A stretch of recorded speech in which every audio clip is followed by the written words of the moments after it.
పిల్లల్ని పెంచడం మన కర్తవ్యం. మనకు పుట్టారు కాబట్టి, పిల్లల్ని పోషించడం మన బాధ్యత. మనల్ని నమ్ముకుని వచ్చింది కాబట్టి, తల్లిదండ్రుల్ని కంటికి రెప్పలా చూసుకోవడం మన ధర్మం.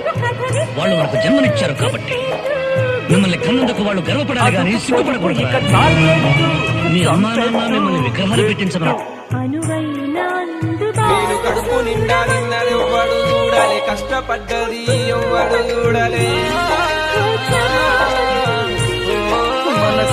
నేను కడుపు నిండా నిన్నదెవ్వడు చూడాలి, కష్టపడ్డది ఎవ్వడు చూడాలి. ఆపతంటే ఎవడు సాయము ఎయ్యలే, అయినా గాని అన్ని దాటుకుంటూ